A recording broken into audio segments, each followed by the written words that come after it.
பீரியட்ஸில் 2 தான் பிரச்சனை. பிளட் ஃப்ளோவில் இறந்து போகிற அளவுக்கு ஒருத்தருக்கு சிவியராக ஆகணும் அப்படின்னா ஸ்ட்ரெஸ்ஸு தான் ஃபஸ்ட்டு ரீசன். ரெண்டாவது ஒபிசிட்டி, வெயிட் அதிகமாக இருக்குது. மூணாவது நீர் 2-3 நாள் பீரியட்ஸ் வரலன்னா உடனே போடுறதெல்லாம் அதிகமாக ப்ளீடிங் ஆகுதுன்றதோடைய ஒரு அடையாளம் தான் கிளாட்ஸு. ஒரு நாளைக்கு ஒரு 4 பேடோ இல்லை 3 பேடோ எது நார்மலான ஃப்ளோ. பீரியட்ஸ் ஆயிடுச்சு அப்படின்னா பெயின் அதிகமாக இருக்குன்றதுக்காக பெயின் கில்லிங் டேப்லெட்ஸ் எல்லாமே வாங்கி யூஸ் பண்ணுறாங்க. அதை டைரெக்டாக நம்ம மெடிக்கல் ஷாப்பில் வாங்கலாமா? இந்த சம்மர் ஹாலிடேஸை உங்கள் குழந்தைங்க யூஸ்ஃபுல்லாகவும் ஆக்டிவாகவும் ஸ்பெண்ட் பண்ணணும்னு நினைக்கிறீங்களா? அப்போ உடனே நியூரோஸ்பார்க் சம்மர் கேம்பை என்ரோல் பண்ணுங்க. ஒவ்வொரு மாதமும் 1 கோடிக்கும் அதிகமான பார்வையாளர்களை சென்று சேரும் ஹெல்த் குரு சேனலில் உங்கள் நிறுவனத்தை விளம்பரப்படுத்த 9342026112 என்ற எண்ணை தொடர்பு கொள்ளுங்கள். ஹெல்த் குரு நேயர்களுக்கு வணக்கம். கோவை மாவட்டத்தில் ஒரு பெண் பீரியட்ஸ் ஃப்ளோ அதிகமானதுனால உயிரிழந்திருக்காங்க. அது உண்மையா? அந்த கேஸ் ரிலேட்டடாக நம்ம போக வேண்டாம். பட் உண்மையிலேயே இப்படி நடக்கிறதுக்கான வாய்ப்புகள் இருக்கா? அதிகமான ஃப்ளோ ஏற்பட என்ன காரணம்? அதை ப்ரிவென்ட் பண்ண என்ன பண்ணலான்னு நமக்கு அவேர்னஸ் கொடுக்கறதுக்காக நம்ம கூட கைனகாலஜிஸ்ட் டாக்டர் ஜெயஸ்ரீ அவர்கள் இணைஞ்சிருக்காங்க. வாங்க அவங்களோட பேசலாம். வணக்கம் மேம். வணக்கம். ஸோ நம்ம ரீசன்ட் டைமில் எல்லாமே பார்த்தோன்னா இர்ரெகுலர் பீரியட்ஸ் ஆகலைன்ற இஷ்யூஸ் தான் அதிகமாக நம்ம கேள்விப்பட்டுட்ருக்கோம். இப்போ இந்த நியூஸை பார்க்கும்போது ஓவர்ஃப்ளோ ஆகி இப்படி ஆகிறதுக்கான வாய்ப்பு இருக்கா அப்படின்ற ஒரு டவுட் எல்லாருக்கும் ஏற்படுது. அதை பற்றி சொல்ல முடியுமா?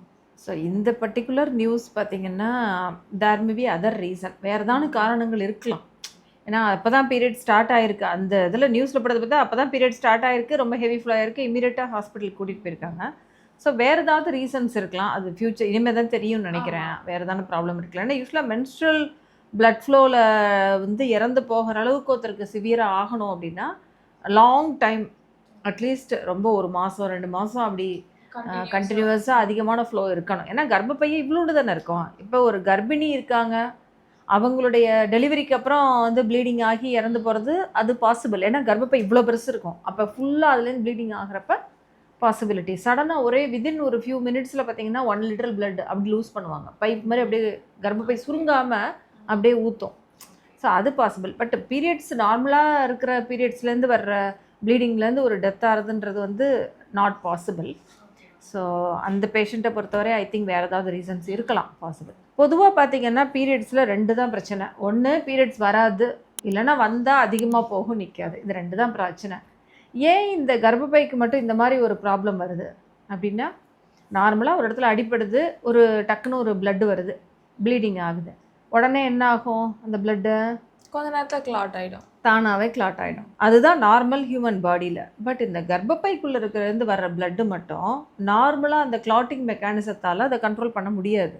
அதுக்கு தனியாக ஒரு கண்ட்ரோல் இருக்குது. என்ன கண்ட்ரோல்னால் ஹார்மோன் கண்ட்ரோல். கர்ப்பப்பையில் ப்ளீடிங் ஆகிறதும் சரி, ப்ளீடிங் நிற்கிறதும் சரி, ஹார்மோனோட கண்ட்ரோல். இந்த ஹார்மோன் இருந்தால் ப்ளீடிங் ஸ்டார்ட் ஆகும். இந்த ஹார்மோன் குறைஞ்சிது அப்படின்னா ப்ளீடிங் அதிகமாகும். இந்த ஹார்மோன் அதிகமாகுதுன்னா ப்ளீடிங் நிற்கும். அந்த மாதிரி இது ஒரு ஹார்மோனுடைய கண்ட்ரோலில் தான் இருக்கும். ஸோ அதனால தான் நமக்கு கருமுட்டை ஃபார்ம் ஆகிறப்ப ஹார்மோன் சுரக்க ஆரம்பிக்கும். அப்போ அடுத்த சைக்கிள் ஃபார்ம் ஆகிறப்ப அப்படியே இந்த பீரியட்ஸ் ப்ளீடிங் நின்றுடும், நல்லா கிளியர் ஆகும், அடுத்த சைக்கிள் ஃபார்ம் ஆகும். அதே மாதிரி அந்த மாதத்தோட எண்டில் பீரியட்ஸ் வரதுக்கு முன்னாடி ப்ரெக்னென்சி எதுவும் இல்லை அப்படின்னா இந்த கருமுட்டை அந்த இதுலேருந்து வரக்கூடிய ஹார்மோன் எல்லாம் கீழே போயிடும், பீரியட்ஸ் வரும். ஸோ இதான் நடக்கிறது. ஸோ இதனால தான் அந்த ஹார்மோன் சரியாக இல்லாதப்ப, இல்லாண்டி இந்த ஹார்மோன் சுரக்கிறதை ஏதாவது ஃபேக்டர்ஸ் பாதிக்கிறப்ப இந்த பீரியட்ஸ் வராமல் இருக்கிறது, அப்படி இல்லைன்னா அதிகமாக ப்ளீடிங் ஆகுறது. அதுக்கு பல காரணங்கள் இருக்குது. ஒன்று ஒரு ஸ்ட்ரெஸ்ஸு தான் ஃபஸ்ட்டு ரீசன். ரெண்டாவது ஒபிசிட்டி, வெயிட் அதிகமாக இருக்குது. மூணாவது நீர்க்கட்டி ப்ராப்ளம் இருக்கிறவங்க, அது மாதிரி பல ஹார்மோன் பிரச்சனைகள் இருக்கவங்களுக்கு பீரியட்ஸ் அஃபெக்ட் ஆகலாம். இப்போ முக்கியமாக என்ன கேட்க நினச்சேன் அப்படின்னா, ஒவ்வொருத்தவங்களுக்கும் டிஃபர் ஆகுது. சில பேர் எனக்கு 28 நாளைக்கு ஒரு தடவை பீரியட்ஸ் ஆகுன்றாங்க, சில பேர் 30 நாளைக்கு ஒரு தடவைன்னு. ஏதாவது லிமிடேஷன்ஸ் இருக்கா? கரெக்டாக பீரியட்ஸ்ன்றது இத்தனை நாட்களுக்குள்ளே ஆகிறது தான் பெட்டர். ஏன்னா சில பேர் 2 மாதத்துக்கு ஒரு தடவை ஆனாலும் அது கரெக்டாக எனக்கு 2 மாதத்துக்கு ஒரு தடவை வந்துடுது, அதனால் பிரச்சனை இல்லை அப்படின்ற மாதிரி இருக்காங்க. அண்ட் முக்கியமாக அளவு, ஒரு நாளைக்கு ஒரு 4 பேடோ இல்லை 3 பேடோ எது நார்மலான ஃப்ளோ? ஸோ இது நல்ல கொஷின். ஆக்சுவலாக பீரியட்ஸ் நாங்கள் டாக்டர்ஸ் சொல்கிறது அப் டு ஒரு 40 டேஸ், 35 to 40 டேஸ் வரைக்கும் ஒருத்தருடைய சைக்கிள் ஹியர் அண்ட் தேர் இருக்கலாம். சில பேருக்கு பார்த்திங்கன்னா 22 நாள்லேயே பீரியட்ஸ் ஆகிடும். அது அவங்களுடைய உடம்புக்கு நார்மல். ஸோ அந்த அப் டு 40 டேஸ் வரைக்கும் நாங்கள் இதை அக்செப்ட் பண்ணுவோம். பட் 2 மாதத்துக்கு ஒரு தடவை பீரியட்ஸ் ஆகாதெல்லாம் லெஸ் தென் 18 இயர்ஸ் தான் அக்செப்ட் பண்ணுவேன். ஒரு 18 வயசுக்குள்ளே இருக்கிறவங்களுக்கு அந்த மாதிரி ஒரு irregularity இருந்தால் அக்செப்ட் பண்ணலாம். பட் above 18 இயர்ஸ் அட்லீஸ்ட் ஒரு 40 டேஸ்க்கு ஒரு தடவையாவது கட்டாயமாக பீரியட்ஸ் ஆகணும். ஸோ பீரியட்ஸ் பிளட் பார்த்தீங்கன்னா டோட்டலாக 3 டேஸும் சேர்த்து 80 ml அதுதான் புக்கில் கொடுத்துருக்குது. மேபி வி கேன் சே ஆவரேஜாக 3 to 4 pads ஒரு நாளைக்கு இப்படி 3 டேஸ். அதுலேயே வந்து எப்படி இருக்கணும் அந்த பேட்டர்ன் அப்படின்னா, ஃபஸ்ட்டு டே லைட்டாக ஸ்டார்ட் ஆகும், செகண்ட் டே நிறையா இருக்கும், தேர்ட் டேலேருந்து அப்படியே கீழே போகணும். அடுத்த சைக்கிளுக்கான ஹார்மோன் வர ஆரம்பிக்கிறோம். அப்போ தேர்ட்லேருந்து கீழே போகும், ஃபோர்த் டே ஆல்மோஸ்ட் லைட்டாக இருக்கும், கிளியர் ஆகிடும். ஸோ இந்த பேட்டர்னில் தான் இருக்கணும் பீரியட்ஸை. ஸோ இந்த மாதிரி இருக்கிறப்ப ஒரு சிலருக்கு ஏதாவது ஒருத்தர் 2 பேருக்கு 2 to 3 months கூட பீரியட்ஸ் ஆகும், அவங்க ரெகுலர் நினச்சிட்டு இருப்பாங்க. பட் அவங்களுக்கு வெயிட் கெயின் ஆகாமல் வேறு எதுவும் ஹார்மோன் பிரச்சனைகள்லாம் இல்லாமல் அந்த மாதிரியே தான் அவங்களுக்கு ரெகுலர் பேட்டர்ன் இருக்குது அப்படின்னா இட்ஸ் ஓகே. ஆனால் சப்போஸ் ப்ரெக்னென்சிக்கு ட்ரை பண்ணுறாங்கன்னா இந்த மாதிரி ஆகிறப்ப once in 2 months, once in 3 months தான் எனக்கு பீரியட்ஸ் வரும் அப்படின்னா அப்போ அவங்களுக்கு ஒன்ஸ் இன் 3 months தான் சான்ஸும் இருக்கும். ஏன்னா கருமுட்டைன்றது ஃபார்ம் ஆனால் பீரியட்ஸ் வரும், கருமுட்டையே ஃபார்ம் ஆகலைன்னா பீரியட்ஸ் வராது. அப்போ 3 மாதத்துக்கு ஒரே ஒரு கருமுட்டை தான் வருதுன்னா ஒரு தடவை தான் அவங்களுக்கு சான்ஸ் இருக்கும். அந்த நேரத்தில் சப்போஸ் அவங்களுக்கு ஒரு ரிலேஷன்ஷிப் இருந்தால் ப்ரெக்னென்சி இருக்கும், இல்லைன்னா அதுவும் அந்த இதில் வந்து போயிடும் ப்ராபபிலிட்டியில். Okay ma'am. சில பேர் இப்போ பீரியட்ஸ் ஆகலை அப்படின்னாலே எனக்கு 28 டேஸ்லேருந்து 30 டேஸ்க்குள்ளே பீரியட்ஸ் ஆகணும், எனக்கு ஆகலை அப்படின்னு சொல்லிட்டு மெடிக்கல் ஷாப்பில் டேப்லெட்ஸ் வாங்கி போடுறாங்க. இந்த மாதிரி பீரியட்ஸ் ஆகலைன்னா ஸ்ட்ரைட்டாக டேப்லெட் வாங்கி போடுறது சரியா? நம்ம உடம்பு எதுவும் அஃபெக்ட் பண்ணுமா? கட்டாயமாக அது தேவையில்லை. மாத்திரையெல்லாம் அப்படியெல்லாம் வந்து 2-3 நாள் பீரியட்ஸ் வரலன்னா உடனே போடுறதெல்லாம் அது தேவையில்லைன்றது தான் ஃபஸ்ட்டு. ஏன்னா எல்லாமே ஹார்மோன் கண்ட்ரோலில் இருக்குன்னு நான் முதல்ல சொன்னேன்னா. ஸோ அது ஹார்மோனோட நம்ம வந்து மிடில் பண்ணுறப்ப அதை நம்ம டிஸ்டர்ப் பண்ணுறோம் அப்படின்னா அது ரியலாக ஜஸ்டிஃபைடாக இருக்கணும். அதனால் வித்தவுட் டாக்டரோடைய ப்ரெஸ்கிரிப்ஷன் இல்லாமல் ஹார்மோன் பில்ஸை கடையில் போய் வாங்கி சாப்பிட்றது டேஞ்சரஸ். அதோட கடையில் இருக்கிறவங்க என்ன மெடிசன் கொடுக்குறாங்கன்னு தெரியாது நமக்கு. சம்டைம்ஸ் பார்த்திங்கன்னா உங்களோட லக்கு அயன் டேப்லெட் கூட கொடுத்துருக்கலாம், சம்டைம்ஸ் பார்த்திங்கன்னா ஏதாவது இந்த விட்டமின் டேப்லெட் பண்ணி கொடுத்துருப்பாங்க. ஒரு சிலர் வந்து ஏதாவது ஸ்ட்ராங் ஹார்மோன் பில்ஸ் கூட கொடுத்துடலாம். ஏன்னா நான் மோஸ்ட்லி பார்த்திங்கன்னா நான் இத்தனை வருஷத்தில் கவனிச்சிருந்தேன், மெடிக்கல் ஷாப்பில் டைரெக்டாக வாங்குகிற மெடிசன்ஸ் எல்லாம் மேடம் இந்த மாத்திரை தான் மேடம் நான் 4 மாத்திரை வாங்கி போட்டேன்னு வாங்க. ரியலாக அந்த மாத்திரையை நான் எந்த பக்கம் திருப்பினாலும் அதில் நான் அது என்ன பேர்னு என்னால் கண்டுபிடிக்கவே முடியாது. சும்மா வேற ஏதோ டேட்டோ ஏதோ மட்டும் பண்ணி கொடுக்கறது பார்த்தீங்கன்னா எக்ஸ்பைரி டேட்டும் இருக்காது, நேமும் இருக்காது. அந்த மாதிரி தான் அந்த 4 டேப்லெட்ஸை கட் பண்ணி கொடுத்துருப்பாங்க, ஒரு க்ளூவும் இருக்காது, அதை கண்டே பிடிக்க முடியல. ஸோ அந்த மாதிரி தான் இருக்கும். அப்போ என்ன மெடிசன் வேணாலும் எடுக்கிற மாதிரி ஆகிடும். ஸோ அப்போ it's not at all advisable. Plus தேவையும் இல்லை. எப்பயுமே பீரியட்ஸ் தள்ளி போகுதுன்னா பாசிபிள் ஸ்ட்ரெஸ் இருக்கலாம். ஒரு 1 வீக் ஜஸ்ட் மைண்டை ரிலாக்ஸ் பண்ணி வெயிட் பண்ணாலே ஆட்டோமேட்டிக்காக பீரியட்ஸ் ஆகிறதுக்கான வாய்ப்பு இருக்கும். ஓகே, அப்படி ஆகலைனாலுமே ஆமாம், அதுக்கு மேலே ஆகலை 10 days வரைக்கும் தள்ளி போயிடுச்சுன்னா ஷேராக பாருங்கள். சரி ஓகே ஆகிடும்ட்டு சில பேர் அப்படியே 50 நாள் 60 நாள் அப்படியே 3 months ஆகிடும். அப்போ தான் வெயிட் ஏற ஆரம்பிச்சிடும். நிறைய நேரத்தில் irregular பீரியட்ஸும் வெயிட்டும் ஃப்ரெண்ட்ஸு. ஒன்று irregular பீரியட்ஸ் வந்துருச்சுன்னா வெயிட் ஏறும், வெயிட் ஏறினதுன்னா இன்னும் கொஞ்சம் irregular ஆகும், அப்படியே 2 போயிட்டே இருக்கும். Okay ma'am. இதே மாதிரி பீரியட்ஸ் ஆயிடுச்சு அப்படின்னா பெயின் அதிகமாக இருக்குன்றதுக்காக பெயின் கில்லிங் டேப்லெட்ஸ் எல்லாமே வாங்கி யூஸ் பண்ணுறாங்க. அதை டைரெக்டாக நம்ம மெடிக்கல் ஷாப்பில் வாங்கலாமா, இல்லை டாக்டர் கிட்ட ப்ரிஸ்கிரைப் பண்ணி தான் சாப்பிடணுமா? இதுவும் நல்ல கொஷின், ரொம்ப காமனான பிரச்சனை இது. ஏன்னா நார்மலாக நம்ம வரக்கூடிய பீரியட்ஸ்க்கு ஏன் இவ்வளோ பெயின் வருதுன்றது ஃபஸ்ட்டு கொஷின் வரும். பட் அந்த நேரத்தில் கர்ப்பப்பை சுருங்கி உள்ள அந்த தசைங்க அந்த டிஷ்யூஸ் எல்லாம் வெளில வருது, ப்ளஸ் கர்ப்பவாய் விரிஞ்சால் தான் அதெல்லாம் வெளில வர முடியும். ஸோ அந்த ப்ராசஸ் தான் பெயின்ஃபுல்லாக இருக்கும். அது வந்து டிபெண்ட்ஸ், ஒவ்வொருத்தருக்கு பெயின் அதிகமாக இருக்கும், ப்ளஸ் அவங்களோட பெயின் த்ரெஷோல்டையும் பொறுத்து. அது சப்போஸ் உங்களுக்கு சிவியர் பெயின் இருக்குது அப்படின்னா ஒரு தடவை போய் டாக்டரை பார்க்கலாம், பார்த்துட்டு ஸ்கேன் பண்ணி பார்த்துட்டு எல்லாம் நார்மலாக இருக்குன்னா அந்த பீரியட் ஸ்டேஜில் மட்டும் சாப்பிடக்கூடிய சேஃபான டேப்லெட்ஸ் டாக்டர் தருவாங்க, அதை எடுத்தால் ஓகே. அந்த டயத்தில் மட்டும் எடுத்துக்கலாம். அதுலேயும் ஒரு இதில் நான் என்ன சொல்லுவேன்னா, யூஸ்வலாக பெயின் ஸ்ட்ரைட்டாக ஸ்டார்ட் ஆகும்போதே பெயின் கில்லர் எடுத்துக்கங்க. சில பேர் இன்னும் கொஞ்சம் அதிகமாக பெயின் வந்து எடுத்துக்கலாம், அதிகமாக பெயின் வந்து எடுத்துக்கலாம்னு பீக்குக்கு போன பிறகு மாத்திரையை சாப்பிடும்போது அதை சாப்பிடக்கூட முடியாது, வாமிட்டு வந்துடும், இல்லைன்னா it will take longer time. அந்த பீக்கில் போன பெயினை நீங்கள் கீழே கொண்டு வரதுக்கு இட் வில் டேக் ஹவர்ஸ். அப்போ ஒன்று இந்த மாத்திரை ஸ்ட்ராங்காக இல்லை, இதை விட ஸ்ட்ராங் மாத்திரை வேணும்னு நினைப்பாங்க. பட் ஆக்சுவலாக எந்த பெயினுக்கு நம்ம மெடிசன் ரெகுலராக எடுக்கிறோம்னாலும் அந்த பெயின் ஸ்டார்ட் ஆகும்போதே அது லைட்டாக இருக்கும்போது எடுத்துட்டோம்னா கண்ட்ரோல் ஆகிடும். Okay ma'am. சில பேர் நீங்கள் இப்போ இந்த மாதத்துக்கு ப்ரிஸ்கிரைப் பண்ணுறீங்க பெயின் கில்லிங் டேப்லெட் ஒன்று அப்படின்னா அதே ப்ரிஸ்கிரிப்ஷன் வச்சு எனக்கு மாதம் பெயின் லேஸாக நமக்கு நேச்சுரலாக வர பெயினுக்கு கூட அந்த டேப்லெட் யூஸ் பண்ணுவாங்க. அந்த மாதிரி ஓவர் டோஸ் ஆச்சுன்னா என்ன ஆகும்? எல்லா மெடிசனும் கல்லீரல் கிட்னி வழியாக தான் வெளில போகணும், அங்கே தான் அடி வாங்கும். ஸோ நம்ம எடுக்கிறோன்னா முதல்ல தெரியவே தெரியாது.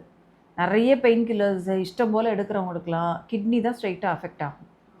கிட்னியோடைய தன்மையே என்ன அப்படின்னா ஒரு கிட்னி பாதி வேலை செஞ்சால் கூட அது வெளில காமிக்காது, நான் அவ்வளோ கஷ்டப்படுறேன்னு. அப்படியே கஷ்டத்தோடயே இருக்கும். அந்த கிட்னியும் கம்ப்ளீட்டாக அவுட் ஆகும்போது தான் வெளில தெரியும் நமக்கு, ஃபுல்லாக அஃபெக்ட் ஆகி அப்போ தான் தெரியும்.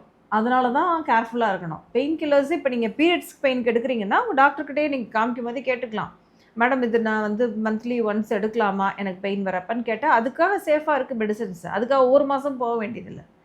சேஃபாக இருக்கக்கூடிய மெடிசன்ஸை அந்த பீரியட்ஸ் டயத்தில் 2 days மட்டும் கட்டாயமாக எடுத்துக்கலாம். பட் கேட்டுக்கணும், கேட்டுட்டு எடுத்துக்கலாம்.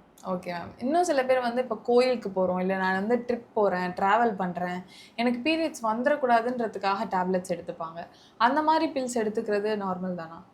அது ஒரு அளவு, மேபி எப்பயாவது ஒரு தடவை இப்போ அவங்களுடைய கல்யாணம் நிச்சயதார்த்தம்னு வர்றப்ப கட்டாயமாக அது வந்து அந்த டைமில் ஜஸ்டிஃபைடு. ஏன்னா இது வந்து ஹார்மோன்னு தான் நம்ம டிஸ்டர்ப் பண்ணுவோம். அகெயின் நம்ம அந்த ஹார்மோன் வந்து கீழே போகாமல் நம்ம ஹார்மோன் கொடுப்போம்.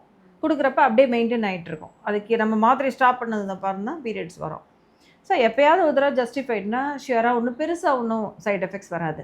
பட் சில பேர் வந்து மாதம் இதே எங்கள் வீட்டில் அந்த விசேஷம் இருக்குது, எந்த பூஜை இருக்குது, அங்கே போகணும் இங்கே போகணும், எதுனாலும் அவங்க உடனே பீரியட்ஸ் வந்து அந்த டைம் வரக்கூடாதுன்னு நினைப்பாங்க. ஸோ அந்த ஆட்டிடியூட் வந்து இருக்கக்கூடாது. இப்போ நேச்சுரலாக நம்ம பாடியில் நடக்கக்கூடிய ஒரு ப்ராசஸ். அதை எப்போ பார்த்தாலும் அதை டிஸ்டர்ப் பண்ணக்கூடாதுன்ற அந்த இது வந்து நமக்கே தெரியணும். ஸோ ஹார்மோன் கண்ட்ரோல்னால 1 மாதம் 2 மாதம் ஒன்றும் தெரியாது. அடிக்கடி இது பண்ணுறப்ப பயங்கர இர்ரெகுலராக ஆகிடும் சைக்கிள்ஸ், இல்லைன்னா நடுவில் அப்படியே ஸ்பாட் ஆகிட்டே இருக்கும். இந்த மாதிரியான பிரச்சனைகள் அடுத்தடுத்து வர ஆரம்பிச்சிடும் நிறைய ஹார்மோன்ஸ் எடுத்தோம்னா. Okay ma'am. இன்னும் சில பேருக்கு இப்போ ப்ளீட் ஆகும்போது கிளாட்டாக வரும். அந்த மாதிரி ஆகுறது நார்மலாக இல்லை ஏதாவது பிரச்சனையாக இருக்கும்? அதிகமாக ப்ளீடிங் ஆகுதுன்றதோடைய ஒரு அடையாளம் தான் கிளாட்ஸு. அது பர்டிகுலர்லி நம்ம உட்காந்துட்டே இருக்கப்ப எந்திரிக்கிறப்ப டக்குன்னு கிளாட் அதிகமாக அது அப்படியே கலெக்டட் பிளட் வந்து அப்படியே கிளாட்ஸாக வந்து ஃபார்ம் ஆகி வரும். அதுதான் பாசிபிள். இல்லை தூங்கி எந்திரிக்கிறப்ப படுத்திருப்பாங்க, டக்குன்னு எந்திரிக்கிறப்ப அந்த வெஜனால் இருக்க பிளட்டு ஃபுல்லாக அப்படியே கிளாட் ஆகிருக்கும், அப்போ ஃபுல்லாக கிளாட்ஸாக வரும். அது பாசிபிள், நார்மல் தான் அது. பட் அதை தவிர ரொம்ப அதிகமாக கிளாட்ஸ் வருதுன்னா it's a sign of heavy flow. Okay ma'am. இப்போ பார்த்தா நிறைய இன்ஸ்டா ரீல்ஸ்லையோ ஃபேஸ்புக்லேயோ பார்க்கும்போது உங்களுடைய ப்ளீடிங் எந்த கலரில் இருக்குன்றதை வச்சு ஏதாவது பிரச்சனைனா கண்டுபிடிக்கலாம் அப்படின்னு சொல்கிறாங்க. சில பேருக்கு ரெட்டாக இருக்கும், சில பேருக்கு ப்ரௌனாக இருக்கும். என்ன கலரில் வந்தாலுமே நார்மலாக இல்லை பிரச்சனைன்னு நம்ம அதை வச்சு கண்டுபிடிக்கலாம்? அதை வச்சு ஒன்றும் கண்டுபிடிக்க முடியாது. It's normal only. இனிஷியலாக ஸ்டார்ட் ஆகிறப்போ கொஞ்சம் ஒரு ப்ரௌனிஷ்ஷாக இருக்கலாம், அதுக்கப்புறம் ஃப்ரெஷ் பிளட் இருக்கும், அப்புறம் அகெயின் அந்த எண்டில் வந்து அகெயின் ப்ரௌனிஷ் டிஸ்சார்ஜாக இருக்கும். ஓகே. இப்போ பீரியட்ஸ் ஆகலை அப்படின்னா நிறைய பேர் டேப்லெட் எடுக்கிறது ஒரு பக்கம்னா, வீட்லேயே நான் வந்து இப்போ பப்பாளி சாப்பிட்றேன், எள்ளுருண்டை சாப்பிட்றேன், இந்த மாதிரி நிறைய விஷயங்கள் ஃபுட்டாக எடுத்துப்பாங்க இல்லையா? அதெல்லாம் சாப்பிட்டா உண்மையிலேயே பீரியட்ஸ் ஆகும்? எடுக்கலாம். அதிலெல்லாம் ஒரு சின்ன சின்ன அளவு ஹார்மோன் இருக்குது. பட் ரியலாக பெருசாக ஒன்றும் எஃபெக்ட் இருக்காது. அஃப்கோர்ஸ் அந்த பையிங் டைம் நான் சொன்னேன்ல 1 week வெயிட் பண்ணுங்கள், ஸ்ட்ரெஸ்ஸு குறையும் போது ஆட்டோமேட்டிக்காக பீரியட்ஸாக அதுக்கு திஸ் ஆல்சோ மே ஹெல்ப். பப்பாயாலாம் பார்த்திங்கன்னா நல்லா விட்டமின் ஏ, அயன் எல்லாமே இருக்குது அதில். So it's a good. அதே மாதிரியே எள்ளும் அப்படி தான். எள்ளு உருண்டையாக சாப்பிட்றப்ப இன்னும் அதில் அயன் கிடைக்கும், ப்ளஸ் அதில் கொஞ்சம் ஈஸ்ட்ரோஜன் இருக்கும். அது it's a good food. So அதெல்லாம் சாப்பிட்டுன்னு சொல்லுவேன். நிறைய பேர் இதை சாப்பிட்டு ஏன் எனக்கு பீரியட்ஸ் ஆகலைன்னுவாங்க. அப்படி ஆகிறதா இருந்தால் நானே இங்கே அதை கடையை வச்சிட மாட்டேனா, ஒன்று பப்பாயா கடை வச்சிட மாட்டேனாமா எனக்கு. ஸோ அதனால் அதில் கொஞ்சம் ஹார்மோன் இருக்குது. பட் 100% எல்லாருக்கும்லாம் பீரியட்ஸ் வந்து ஆகாது. எனிவே இது ஒரு பையிங் டைம். அந்த 1 week வெயிட் பண்ணுற டயத்தில் இதெல்லாம் சாப்பிட்றதுனால ஒன்றும் பெருசாக நோ சைடு எஃபெக்ட்ஸ் பப்பாயாவோ இல்லை எல்லோ சாப்பிட்றதுல. பட் 100% ஷியராக வேலை செய்யுமா தெரியாது. Okay ma'am. இப்போ வந்து பீரியட்ஸ் ஆகாத நேரங்களில் வந்து நமக்கு ப்ளீடிங் ஆச்சுன்னா ஏதோ பிரச்சனை அப்படின்றத நம்ம கண்டுபிடிச்சிடலாம், உடனே டாக்டரை பார்க்க வேண்டியது அவசியம். பட் நிறைய ரீல்ஸ்லேயே நம்ம பார்த்தோம்னா பீரியட்ஸ் முடிஞ்சிச்சு 3 நாள் அப்பாடான்னு விட்டால் 1 நாள் கழிச்சு மறுபடியும் கொஞ்சம் ப்ளீடிங் ஆகும். ஸோ அந்த மாதிரி ப்ளீடிங் ஆகிற சமயத்தில் ஏதாவது பிரச்சனை நம்ம டாக்டரை பார்க்கணுமா, இல்லை அது யூஸ்வல் தானா? அப் டு 5 days 5 days வரைக்கும் அதுக்கு சப்போஸ் 3rd day கிளியர் ஆகுது, அப்புறம் திரும்ப ஒரு ஸ்பாட் ஆகுது, லைட்டாக ப்ளீட் ஆகுதுன்னா it's normal. Up to 5 days, even 7 வரைக்கும் கூட. ஏன்னா உள்ளே இருக்க லைனிங் ஃபுல்லாக வெளில வந்துருச்சு. ஃபஸ்ட்டு 2 daysல வந்துடும். அதுக்கப்புறம் புது லைனிங் ஃபார்ம் ஆகும். அந்த புது லைனிங் ஃபார்ம் ஆகிறப்ப சம் ஸ்லைட் இன்ஸ்டெபிலிட்டி இருக்கலாம். அந்த டயத்தில் பேபி லைட்டாக ஸ்பாட்டிங் ஆகலாம், பாசிபிள். இதே மாதிரி தான் பீரியட்ஸ் டைமில் எனக்கு எக்ஸசைஸ் பண்ணுறதுக்கோ இல்லை வந்து யோகா பண்ணுறது, வாக்கிங் பண்ணுறது, இது மாதிரி விஷயங்கள்லாம் பண்ணாதீங்க அப்படின்னு ஒரு சைடு சொல்கிறாங்க. இன்னொரு பக்கம் பண்ணுறது நல்லதுன்னு சொல்கிறாங்க இல்லையா? ஸோ பீரியட்ஸ் டைமில் இந்த எக்ஸசைஸ் வாக்கிங்லாம் பண்ணலாமா? ஃபஸ்ட்டு டே ரொம்ப ஹெவி ஃப்ளோ இருக்கிறப்ப தே கேன் டேக் ரெஸ்ட். ஏன்னா யூட்ரஸ் ஏதோ ஒரு ஒர்க் நடந்துகிட்ருக்கு, நம்ம பாடியில் ஒரு ரிப்பேர் ஒர்க் நடக்குதுன்னு வச்சுக்கோங்களேன். So first day they can take rest. இல்லை செகண்ட் டே எனக்கு ஹெவியாக ஃப்ளோ இருக்கும், பெயின் இருக்கும் அப்படின்னா அப்போ யூ கேன் டேக் ரெஸ்ட். அதுக்கப்புறம் டெஃபினட்டாக பண்ணலாம். ப்ரீத்திங் எக்ஸசைஸ்னால் it's up to the person தான். ஏன்னா அதெல்லாம் ஷியூராக பண்ணலாம். ரொம்ப ஹெவி அந்த யோகாலே சில போசஸ்லாம் ஸ்டமக்கு பண்ணுற போசஸ், உள்ளே இழுக்கிற போசஸ் அதெல்லாம் பண்ண வேண்டியதில்லை. சிம்பிள் யோகா அதெல்லாம் பண்ணுறது நம்ம ஃப்ரெஷ்ஷாக வச்சுக்கலாம், ஆக்டிவாக வச்சுக்கலாம். ஏதோ ஒரு நோயாளியாக அந்த இடத்துல நம்ம எல்லாத்தையும் இது பண்ணிட்டு அப்படியே உட்காந்துருக்கணும்னு அவசியம் இல்லை. It can be normal. It's up to you. உங்களுக்கு பெயின் எதுவும் இல்லை, எனக்கு அளவாக தான் ப்ளீடிங்காக இருக்கும், நார்மலாக இருக்கேன்னா கட்டாயமாக பண்ணலாம். பட் யாருக்கு கொஞ்சம் அந்த ப்ராப்ளம்ஸ் இருக்கோ அவங்க அந்த டயத்தில் வந்து கொஞ்சம் அவங்களுடைய ஒர்க்கையே, நார்மல் ஒர்க்கையே கொஞ்சம் நம்ம ரெடியூஸ் பண்ணிக்கலாம். ரெடியூஸ் பண்ணிட்டு you can give some rest to your body. அது ப்ளஸ் நல்ல நரிஷிங் ஃபுட்டு, அந்த டயத்தில் நல்ல ஜூஸஸ் எடுக்கிறது, சூப்ஸ் எடுக்கிறது, நம்மளே நல்லா கேர் பண்ணிக்கணும். Now our body is really doing some work. அந்த யூட்ரஸ் வந்து இட்ஸ் டூயிங் சம் ஒர்க். அது ஏதோ ரிப்பேர் ஒர்க் பண்ணிகிட்டு இருக்கு, க்ளீன் பண்ணிகிட்டு இருக்கு. ஸோ அந்த டயத்தில் you should give rest to your body and take care of your body. அதுதான் இம்பார்ட்டண்ட்டு. ஓகே, இப்போ நீங்கள் ஃபுட்டை பற்றி சொல்லும்போது முக்கியமாக பீரியட்ஸ் டைமில் நிறைய கிரேவிங்ஸ் இருக்கும்னு சொல்லிட்டு நிறைய சிப்ஸோ இல்லை ஐஸ்கிரீம்ஸோ சாக்லேட்ஸோ சாப்பிட ஆரம்பிச்சிருவாங்க. ஸோ இந்த மாதிரி அந்த டைமில் மட்டும் சாப்பிட்றது எக்ஸ்கியூஸாக எடுத்துக்கலாமா, இல்லை நீங்கள் அந்த டைமில் தான் ஹெல்த்தியாக சாப்பிட்ணுன்ற மாதிரியா? இன்னொன்று ரொம்ப முக்கியமாக பார்க்குறது சாக்லேட்டில் டார்க் சாக்லேட் சாப்பிட்டா நல்லது அப்படின்னு சொல்லிட்டு இருக்காங்க. ஸோ அதெல்லாம் உண்மைதானா? கிரேவிங்ஸ் இருக்குன்னா you can have.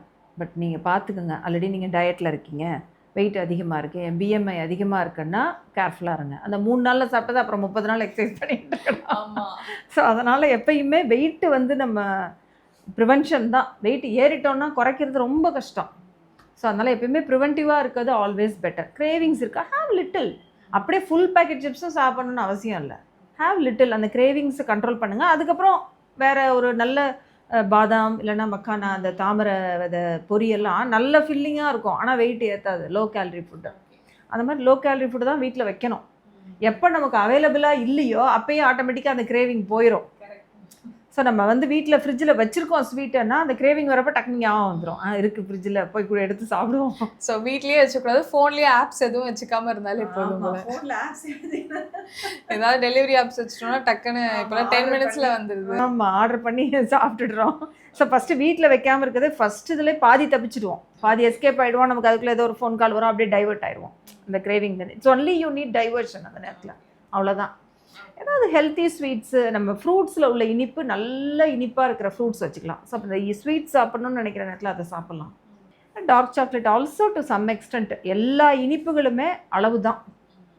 If you want to maintain your weight you have to take only little sweet. அந்த ஸ்வீட் கூட நீங்கள் ஃப்ரூட்ஸில் உள்ள ஸ்வீட்டாக எடுத்திங்கன்னா இட்ஸ் குட். ப்ளஸ் இப்போ ஸ்கின் டாக்டர்ஸ் யாரை வேணாலும் நீங்கள் கேளுங்க, சுகர் தான் எதிரின்னு சொல்லுவாங்க.